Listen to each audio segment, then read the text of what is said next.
جس فیملی کو بہت زیادہ شروع میں ہی ٹارچر کیا، حضرت عمار اور یاسر اور سمیہ کی فیملی، اور حضور صلی اللہ علیہ وسلم نے کئی دفعہ ان کے لیے دعائیں کی، اور حضرت سمیہ کو تو انہوں نے جس طریقے سے ابو جہل نے پہلی شہیدہ وہ ہیں اسلام میں، لیکن بج نہیں کیا کہ ہمیں کہہ دیں کہ نہیں میں حضور صلی اللہ علیہ وسلم کو نہیں مانتے، حالانکہ اپنی جان چھڑانے کے لیے، جان بچانے کے لیے یہ کہہ دینا الاؤڈ ہے، لیکن وہ اس کو بلو ڈگنیٹی سمجھتے تھے کہ حضور صلی اللہ علیہ وسلم سامنے کھڑے ہیں۔ اور تو اسی طرح عمار سے پھر حضور صلی اللہ علیہ وسلم کا اسی طرح کا تعلق تھا، بہت زیادہ محبت تھی۔ ابو ذر یا اسے جو جن کو ٹارچر ہوا، خبیب کو جب انہوں نے پھانسی دی اور بہت زیادہ ٹارچر کرنے کے بعد گوشت ان کا نوچ کے پھر آخر پہ کہا کہ اب آپ ہینگ ہونے کے لیے چلے جاؤ، تو پھر پوچھا اب بتائیں آپ کہ آپ کے ہینگ کرنے کی بجائے اگر محمد کو تکلیف دی جائے تو آپ کیسا ہے، آپ اس سٹیج پہ بتاؤ۔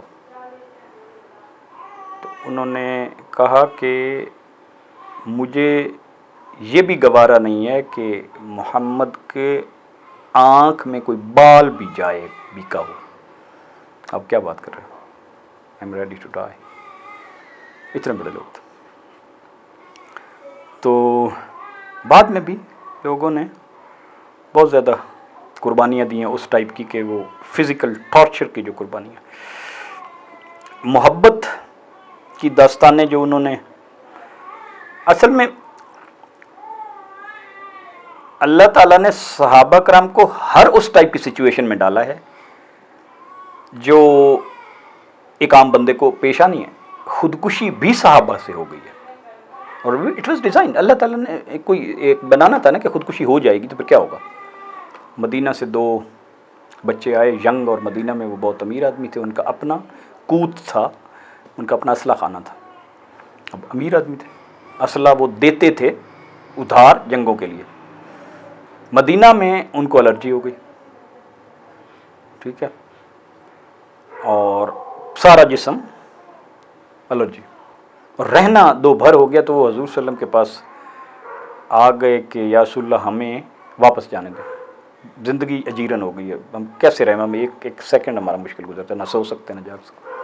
حضور صلی اللہ علیہ وسلم نے کہا کہ دیکھو ہجرت اتنی بڑی چیز ہے کہ اللہ کے کہنے پہ ہوئی ہے، میں نہیں اس کو ریورس کر سکتا، میں اللہ سے دعا مانگتا ہوں کہ آپ کو یہ ہو، لیکن ان میں سے ایک بھائی نے آفٹر فیو ڈیز خودکشی کر لی،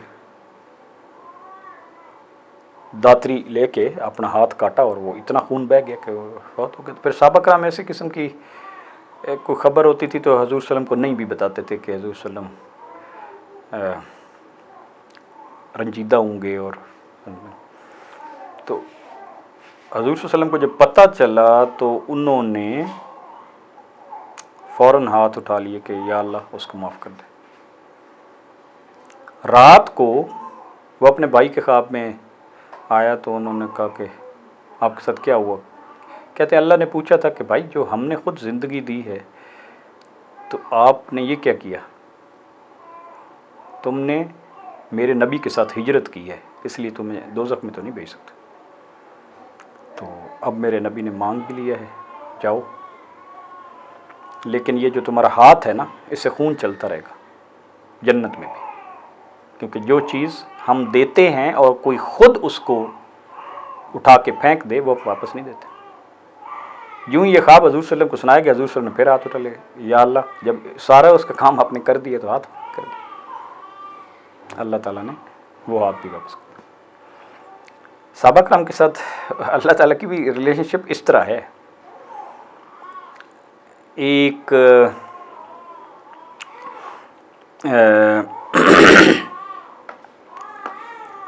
اسی طرح خودکشی بھی لوگوں نے کی، چوری بھی لوگوں سے ہوئی۔ حضرت عمرو بن سمرہ تھے، حضور صلی اللہ علیہ وسلم کے پاس آ کہ یا اللہ میں نے کسی ایک قبیلے کا اونٹ چوری کیا تھا، تو آپ مجھے سزا دیں۔ اب انہیں اللہ کا خوف تقوی اتنا زیادہ ہے کہ اب نہ کرتے تو پھر آپ رہ سکتے تھے، عدالت میں آ گئے تو پھر تو سزا دینی پڑے گی۔ حضور صلی اللہ علیہ وسلم کو اچھا نہیں لگتا تھا کہ اس قسم کی چیزیں ان کے پاس لے آؤ، کیونکہ پھر انہوں نے تو سزا دینی ہے جو اللہ نے کہی ہے، نہ لے آؤ تو وہ کہتے تھے میرے پاس نہ آیا کرو نا، تو تاکہ سزا نہ دینی پڑے۔ اینی وے، تو صحابہ کرام کے اپنا ایک کانشیس یہ تھا کہ وہ ہاتھ انہوں نے کٹوا لیا، اور کٹوا کے اتنے سیٹسفائیڈ تھے کہ یا اللہ اس ہاتھ نے برباد کروا دیا تھا تیرے سامنے، شکر ہے کہ کٹ کے سائڈ پہ ہوا، اب میں سرخرو ہو کے تیری دربار میں آؤں گا۔ مطلب ان کی کلیئرٹی آپ نے دیکھی ہے نا۔ ابن عباس کے میں نے کئی دفعہ واقعہ سنایا کہ حضور صلی اللہ علیہ وسلم کے ساتھ چھوٹے سے تھے، 4 ایئرس 5 ایئرس، تو حضور صلی اللہ علیہ وسلم اپنے حجرے میں چلے جاتے، یہ باہر ہی سو جاتے تھے، یہ امپریشن دینے کے لیے کہ میں تو ابھی آیا ہوں، جاتے ہی نہیں تھے گھر، صبح اٹھ کے کھڑے ہوتے تھے۔ پھر ایک دن انہیں خیال آیا کہ حضور صلی اللہ علیہ وسلم گھر جا کے کیا کرتے ہیں، تو حضرت میمونہ ان کی آنٹی بھی تھی، تو حضرت میمونہ کو حضور صلی اللہ علیہ وسلم کے اٹھنے سے پہلے وہ بھاگ کے چلے گئے اور حضرت میمونہ کو کہا کہ میں آج رات آپ کے پاس اسٹے کر لوں، تو انہوں نے کہا ہاں بیٹا آ جاؤ۔ کہتے ہوئے ساری رات جاگتا رہا کہ حضور صلی اللہ علیہ وسلم کیا کرتے ہیں، کب اٹھتے ہیں۔ پھر میں نے ان کو صبح تہجد کے وقت وضو کروایا، پھر ان کے ساتھ کھڑا ہو گیا، پھر جب حضور صلی اللہ علیہ وسلم تہجد پہ کھڑے ہوئے تو میں ان کے ساتھ کھڑا ہو گیا، لیکن میں نے ایک سٹیپ پیچھے ہو گیا۔ حضور صلی اللہ علیہ وسلم نے ہاتھ سے مجھے آگے کیا، میں پھر پیچھے ہو گیا، حضور صلی اللہ علیہ وسلم نے آگے کیا، میں پھر پیچھے ہو گیا، پھر حضور صلی اللہ علیہ وسلم تیسری دفعہ نہیں کیا، تو جب ختم کیا تو حضور صلی اللہ علیہ وسلم نے کہا عبداللہ یہ کیا کرتے تھے، میں تمہیں آگے کرتا، کہتے یا رسول اللہ یہ نہیں ہو سکتا، میں چھوٹا ہوں، مجھے پیچھے ہونا چاہیے۔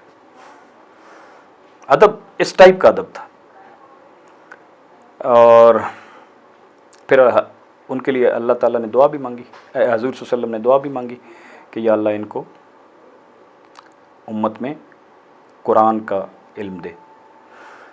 اور پھر پرسنلی ہوا یہ ان کے at the end of life نابینا ہو گئے، ٹھیک۔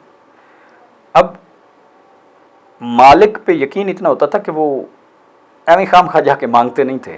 ہمارے لیے یہ نہیں ہے، ہمارے لیے یہ کہ مانگو، عافیت مانگو۔ تو ان کے ساتھ ایک چھوٹا بچہ ہوتا تھا جو ان کو پھر نابینا ہونے کی شکل میں پھر مسجد لے جانا مسئلہ ہو جاتا تھا، کیونکہ دن کے ٹائم تو کوئی نہ کوئی مل جاتا ہے، پھر اندھیرے کی نمازوں میں تو آپ کو کسی کو ساتھ لے کے جانا ہے نا۔ تو ایک دن وہ بچہ غائب ہو گیا، تو شاید کوئی موسم خراب بھی تھا یا سم تھنگ اس قسم کی سچویشن ہو کہ عبداللہ ابن عباس پریشان ہو گئے، تو اللہ تعالیٰ سے دعا مانگی کہ یا اللہ یہ تو اب مشکل پیدا ہو گئی۔ Can you imagine? آنکھیں واپس آ گئی، مسجد گئے، واپس آئے، آنکھیں پھر غائب۔ باقی ساری لائف اسی طرح ہوتا رہا کہ وہ اندھیرے کی نماز میں جاتے تھے، آنکھیں آ جاتی تھیں، واپس آ جاتی، لیکن مانگی نہیں ہے کہ یا اللہ جب دے ہی دیتا ہے تو دے ہی دے، نہیں، کیونکہ مالک نے جب کیا ہے نا تو مالک کوئی بڑی چیز دینے والا ہے۔ یہ عبداللہ ابن عباس کی بات ہے۔ ابن مسعود وہ تو علم میں ابن عباس اور ابن مسعود کا کوئی کمپیریزن نہیں، ابن مسعود بہت اوپر ہے، بہت اوپر ہیں۔ ایک ہیں تابعی مجاہد، وہ کہتے ہیں میں نے 10 سال ابن عباس سے پڑھا، پھر میں نے 1 سال ابن مسعود سے پڑھا، وہ 1 سال بھاری تھا۔ ابن عباس سے 10 سال پڑھے ہوئے پہ وہ 1 سال بھاری تھا۔ ابن مسعود بہت ہائر لیول پہ تھے، ٹھیک ہے۔ معاذ بن جبل حضور صلی اللہ علیہ وسلم کو بہت زیادہ پسند تھے، ان کو جب بھیجا ہے یمن کا گورنر اپنی لائف میں، تو حضور صلی اللہ علیہ وسلم کو انٹیسپیٹ کر لیا تھا حضور صلی اللہ علیہ وسلم نے کہ معاذ کے ساتھ واپسی ملاقات نہیں ہونی۔ معاذ کو حضور صلی اللہ علیہ وسلم نے بڑی دعائیں بھی سکھاتے تھے، اور معاذ کا خیر اسی طرح کی اٹیچمنٹ تھی حضور صلی اللہ علیہ وسلم۔ کئی دفعہ حضور صلی اللہ علیہ وسلم نے کہا کہ معاذ تم سے بہت محبت ہے، اور پھر یہ جیسے ایک دعا انہوں نے سکھائی جو کہ اتحیات کے بعد پڑھنی چاہیے، رب اعنی علی ذکرک و شکرک و علی حسن عبادتک، یہ حضور صلی اللہ علیہ وسلم نے معاذ علیہ السلام کو، معاذ کو حضور صلی اللہ علیہ وسلم نے کہا تھا کہ جب حلال حرام کی پہ کوئی سوال آئے گا نا تو میری امت میں سب سے زیادہ جو نالجبل بندہ ہے وہ معاذ بن جبل ہے۔ جب وراثت کا سوال آئے گا تو سب سے بڑا جو میری امت میں بندہ ہے وہ زید بن ثابت ہے. اسی طرح ہر میں تو جیسے ایک اچھا خاتون تھیں، مطلب اللہ کے ساتھ ان کے تھوڑے سے آپ کہہ لیں کہ ناز بھی ہوتے تھے بعض کو صحابہ کرام کا، اس طرح کہ ان کا بیٹا چھوٹا سا تھا، فوت ہو گیا، اور وہ حضور صلی اللہ علیہ وسلم کے ساتھ ہجرت انہوں نے کی ہوئی تھی. ام صائب بہت زیادہ پریشان ہو گئی، تو ہاتھ اٹھا لی، اللہ تعالیٰ کو کہا کہ یا اللہ تیرے نبی کے ساتھ ہجرت کی ہے، میرے ساتھ یہ نہ کر. بچہ اٹھ کے بیٹھ گیا، اور پھر کوئی سال بعد ان اماں کے بعد تو اللہ تعالیٰ ان کو، مطلب ایک صحابی تھے، ان کی یہ خواہش تھی کہ حضور صلی اللہ علیہ وسلم ان کا جنازہ پڑھائیں. حضور صلی اللہ علیہ وسلم نکل گئے ہوئے تھے تبوک. تبوک از 1500 کلومیٹرز اوے فرام شام کی سرحد پہ. غزوہ تبوک جو آخری غزوہ تھا، فرشتے جب ان کا تیار ہو گیا جنازے کے لیے تو اٹھا کے حضور صلی اللہ علیہ وسلم کے پاس لے کے چلے گئے، اور پھر واپس مدینے میں لے آئے کہ انہیں اب دفن کرتے ہیں، ہم نے جنازہ وہاں پڑھوایا. تو ان کی اب بھی ہے نا جو مطلب اقبال کہتے ہیں نا کہ اتر سکتے ہیں گردوں سے قطار اندر قطار، اب بھی آپ کی مدد کے لیے بھی فرشتے اتر سکتے ہیں اگر اللہ سے اور کی محمد سے وفا تو نے تو ہم تیرے. تو وہ ادب پھر آپ جب حضور صحابہ کرام کی نظر سے دیکھتے ہیں نا، پھر پتہ چلتا ہے کہ حضور صلی اللہ علیہ وسلم کی شخصیت کیا تھی اور ان کے ارد گرد کیا لوگ تھے اور وہ سارا کچھ. اسی طرح خواتین میں ایک خاتون آئیں، آخری 3-4 سال میں ہر روز 250 سے 600 بندے آتے تھے گیسٹس. کیونکہ آپ دیکھیں نا جب آخر والا صلح حدیبیہ تو تقریباً 10,000 لوگ تھے، 10,000، پھر اس کے بعد اگلے 3 سال میں 125,000، تو ہر روز 500-600 بندہ آ رہا تھا نا. تو وہ ایک خاتون، پتہ نہیں ان کا نام خولہ ہے یا حالہ ہے، وہ آئیں یا رسول اللہ یہ جو آپ کا بندے بہت آتے ہیں نا، آپ نے پریشان نہیں ہونا، بس ان کو بھیج دو کہ وہ اس کے پاس چلے جاؤ، خولہ کے پاس. کہاں سے وہ گوشت لیتی ہیں، کہاں سے وہ دوسرا کوئی اونٹ لیتی ہیں، کہاں سے وہ کرتی ہیں، لیکن 24 گھنٹے وہ اسی کام میں رہتی ہیں. لیکن کسی کو نہیں پتا کہ وہ حضور صلی اللہ علیہ وسلم کے اتنے گیسٹ پورے آئی جا رہے ہیں تو وہ کھاتے کہاں سے. ایک بندہ واز دس کائنڈ آف. اور ام خلاد ان کا شاید شوہر، I am not fully remembering, ان کا شوہر فوت ہو گیا تھا یا بھائی. تو جب ظاہر ہے یکدم آپ کو خبر ملے تو وہ یکدم باہر آئیں، لیکن اپنا کر کے آئیں کیا، نقاب. عورتیں بڑی حیران ہوئیں کہ تم اپنے مطلب اس یاد نہیں مرد پہ تمہیں اب بھی نقاب یاد ہے. کہتے ہیں وہ شہید ہوا ہے، میرا حیا تو نہیں مر گیا. تو حیا جو ہے نا، اب ہم تھوڑے سے بھی دیکھ کے تو ہماری عورتوں کے فوراً ہی اترنا شروع ہو جاتے ہیں. صحابیات اسی طرح اتنا ہی سرنڈر کرتی تھیں کہ جس دن یہ آیا کہ اپنی سینوں کو ڈھانپ کے رکھا کرو کسی کپڑے کے ساتھ، بس one day and everybody was glad. ہم ہی صرف اس ماحول میں بے ادب ہوئے. ٹھیک ہے. جلیبیب ایک صحابی تھے، وہ دیکھنے میں کوئی اتنے خوبصورت نہیں تھے اور کوئی بھی ان کے ساتھ گپ شپ نہیں لگاتا تھا، وہ خواتین میں ہی رہتے تھے اور تھے بھی چھوٹے سے قد کے. ایک دن حضور صلی اللہ علیہ وسلم نے ان کو کہا جلیبیب کے ساتھ، جلیبیب تو آپ نے شادی نہیں کروانی. وہ کہتے ہیں یا رسول اللہ میرے ساتھ کیوں نہیں کرنی ہے. تو اگر فرض کرو کوئی کرنے کے لیے تیار ہو جائے تو اچھا، آپ کو پتہ ہونا چاہیے کہ صحابہ کرام میں سے کسی کی بھی بیٹی جب شادی کی وہ کرتے تھے نا تیاری، تو پہلے حضور صلی اللہ علیہ وسلم سے پوچھتے تھے کہ یا رسول اللہ ہم اپنی بیٹی کی شادی کرنا چاہتے ہیں. آپ خود کرنا چاہتے ہیں یا کہیں آپ سجیسٹ کرنا چاہتے ہیں؟ تو بتائیں. پہلے ہوتا تھا آپ خود کرنا چاہتے ہیں، وہ ان کے لیے سب سے ایکسٹریم چیز تھی کہ یہ ہو جائے تو کیا بات ہے. آپ سجیسٹ کریں تو مطلب ہے کہ وہ تو پھر 100% برکت ہو گئی نا. تو اگر وہ حضور صلی اللہ علیہ وسلم کہتے کہ نہیں آپ اپنی مرضی سے کر لیں، تو پھر بھی حضور صلی اللہ علیہ وسلم کی سے پوچھ تو لیا نا. تو یہ بھی ڈسکس کر رہے تھے تو ایک صاحب آ گئے، انہوں نے کہا کہ آپ اپنی بیٹی کی، انہوں نے کہا یا رسول اللہ ہم اپنی بیٹی کی شادی کرنا چاہتے ہیں. ان کی بیٹی خوبصورت تھی بہت. تو انہوں نے کہا میرے حساب سے کر دو گے؟ انہوں نے کہا کر دو. تو کہا جلے بھائی بسکت کر دو. اب صحابی اتنے خوش ہوئے کہ حضور صلی اللہ علیہ وسلم نے خود نامینیٹ کر دیا. ٹھیک ہے، نامینیٹ کرنا بڑی بات تھی. وہ گھر گئے تو بیگم صاحب نے کہا اچھا ہماری بیٹی جلیبیب کے ساتھ، مطلب وہ ایڈا سا رہے تو. اور 3 دفعہ اس نے کہا، بیٹی نے سن لیا، اس نے بیٹی نے کہا نہیں اب حضور صلی اللہ علیہ وسلم نے کہہ دیا ہے تو یا آپ کے گھر پہ مروں گی یا اسی سے کروں گی. پھر انہوں نے کی، اور مدینہ میں the happiest family was Julaybib and family. ہر وقت ان کے گھر میں ایسے لگتا تھا کہ عید ہے. ادھر سویاں پک رہی ہیں، ادھر کھانے پک رہے ہیں، ادھر مطلب شربت چل رہے ہیں. جس کو مدینہ میں کوئی ٹینشن ہوتی تھی نا، وہ چلو یار تھوڑی دیر جلیبی کے گھر چلتے. پھر وہ حضور صلی اللہ علیہ وسلم کی لائف میں ہی جلیبیب شہید ہوئے، اور کافی سارے 6-7 بڑے بڑے کافر انہوں نے ان کے گرد مرے پڑے تھے. درمیان میں ہوتے، وہ چھوٹے سے تھے نا. تو حضور صلی اللہ علیہ وسلم نے ان کو گود میں بٹھا لیا جتنی دیر میں ان کا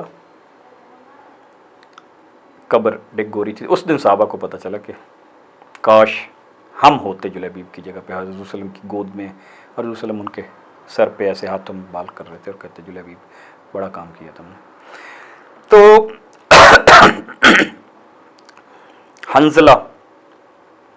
حنظلہ کا غسل ڈیو تھا، اگلے دن شروع ہو گئی جنگ. تو اللہ تعالیٰ کو ان کا رسپیکٹ کتنی ہوتی ہے. شہیدوں کو حالانکہ نہلانے کی ضرورت نہیں ہوتی، لیکن وہ جو ان کا غسل ڈیو تھا فرشتے ان کو نہلانے آئے تھے. صاف نظر آ رہا تھا کہ یار وہ تو پانی ہے اور ایسے گر رہا ہے. غسیل الملائکہ ان کو کہتے ہیں. کئی حضرت زینب جیسے تھیں، ان کا نکاح اللہ تعالیٰ نے خود ہی پڑھا دیا تھا وہاں حضور صلی اللہ علیہ وسلم سے. ٹھیک ہے. اور 1-2 چیزیں اور. ام سلیم آپ نے سنا ہوا ہے، ان کا بیٹا چھوٹا سا 7-8 سال کا فوت ہو گیا. خاوند آئے تو انہوں نے نہیں بتایا کہ فوت ہو گیا. صبح بتایا ہے کہ اگر کوئی امانت دے اور واپس لے لے تو کیا رویہ ہونا چاہیے. اس نے کہا دے دینی چاہیے. تو پھر جو اللہ تعالیٰ نے ایک بیٹا امانت دیے تھا وہ رات کو لے لیا تھا. ایک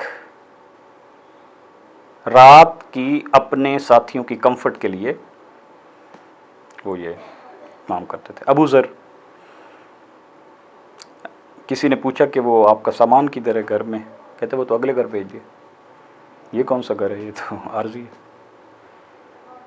بیٹے پیدا ہوتے تھے، اولاد فوت ہو جاتی تھی، بالکل گھبراتے نہیں تھے. کہتے تھے یہ اللہ تعالیٰ ہمارے ساتھ بڑا زبردست کام کر رہا ہے، ساری جنت کے لیے بک کری جا رہا ہے،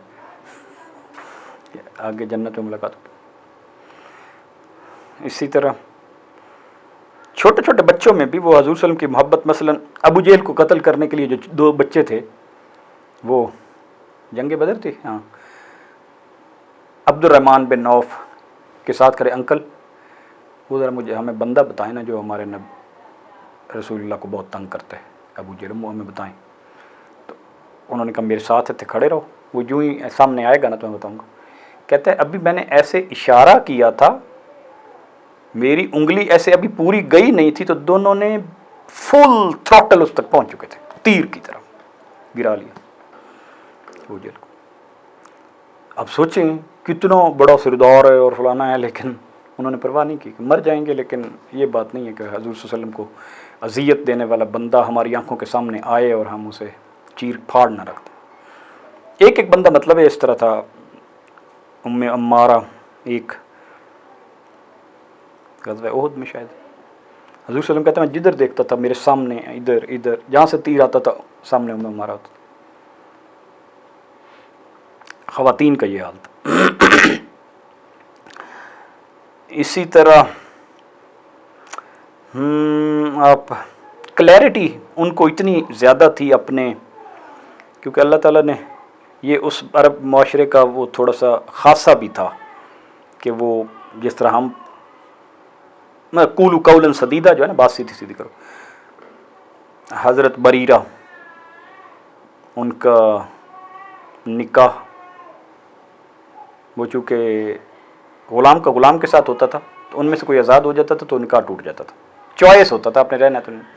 وہ حضرت عائشہ کی غلام تھی، حضرت عائشہ نے انہیں آزاد کر دیا. اب ان کے جو ہسبینڈ تھے، جو بھی ان کا نام اسلم تھا یا نعمان تھا، وہ اب روتے پھر رہے ہیں مجنوں کی طرح. کہ بات حضور صلی اللہ علیہ وسلم تک پہنچی، حضور صلی اللہ علیہ وسلم نے بلوا لیا بریرہ کو.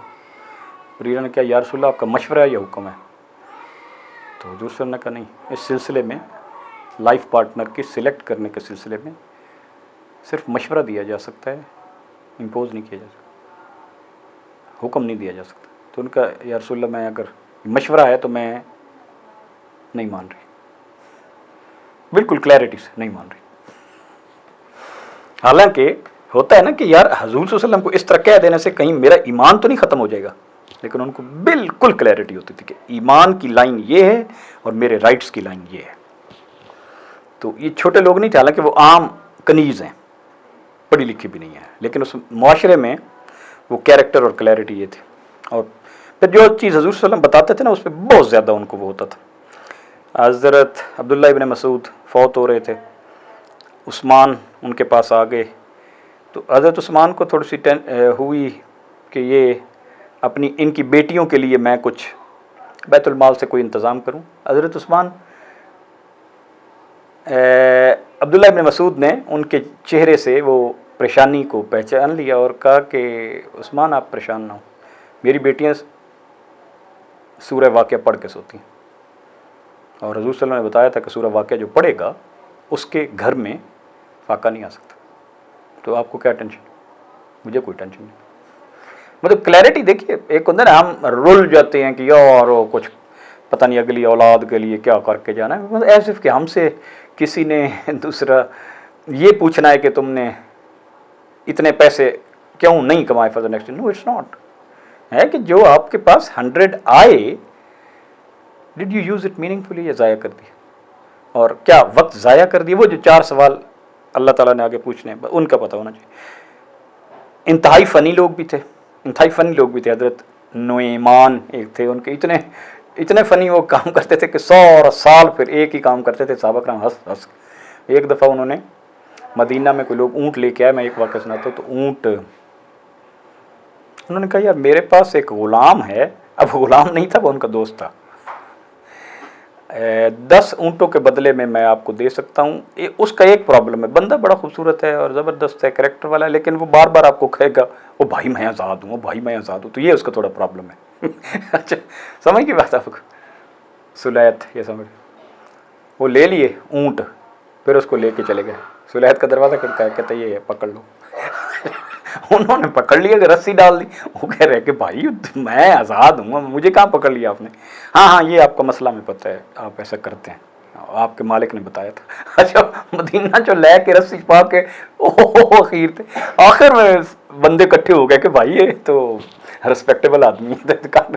تو اس ٹائپ کی ایسی حرکتیں کرتے تھے حضور صلی اللہ علیہ وسلم کو ریلیف دینے کے لیے، کہ حضور صلی اللہ علیہ وسلم سر وقت چونکہ ہر وقت وہ ٹینشن میں ہوتا. یہ واقعات آپ نے سنے ہوئے، مطلب قربانی. اب دیکھیں نا یہ جو انصار اور مہاجرین نے جو ایک دوسرے کو جائیدادیں دے دی تھیں، ایون آفر کر دی تھی کہ میرے پاس 2 بیویاں ہیں، اب جس کو چاہتے ہو بتاؤ میں اس کو طلاق دیتا ہوں، دوسری آپ لے لو. دے آفرڈ. ہسٹری میں اگزامپل نہیں ملتی. اور وہ واقعہ آپ نے سنا ہوا ہے نا کہ ایک جنگ میں بندہ جب بالکل ڈیتھ کے آخری اس پہ ہوتا ہے تو سب سے زیادہ اسے پانی کی ضرورت ہوتی ہے. اسے ایسے لگتا ہے کہ اب میری پیاس تو بجھے گی نہیں، چاہے مجھے سمندر پلا دو. رائٹ. 3 بندے، اکرمہ، حارث اور عیاش، وہ ایک صحابی ایک کے پاس آئے